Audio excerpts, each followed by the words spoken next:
Ողջույն սիրելի հետևորդներ, եկել ենք այսօր Ջրառատ գյուղ, Ժորա Զաքարյանի հողամաս, այսօր եկել ենք ավատար տեսակի խաղող գնելու, հիմա մեզ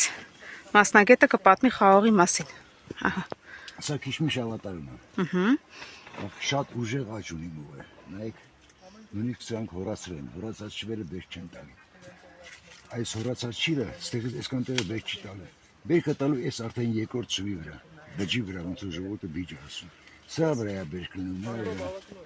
հորացած ոչ մի շիլ բոլոր խաղողների մոտ էլ բերք չի տալի, սա կլինի մոտավորապես կիլոյի կես այս ճուտը։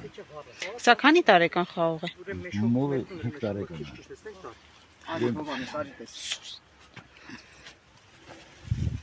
Սա օգոստոսի 10-ից հասել է։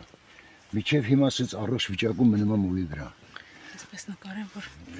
Եթե մինուս 2 աշան ցուրտ անում, էլի չի վնասում, քանի որ շաքարը շատ է մեջ։ Սա մինչև երբ կարելի է պահել մովի վրա ու Մազի վրա։ Մինչև ցրդարություն։ Սրա մշակությունը նույնն է, ինչ սովորական խաղող։ Բոլոր խաղողներն։ Շատ չպետք է ջրենք, շատ չպետք է սնուցում տանք, որովհետև շատ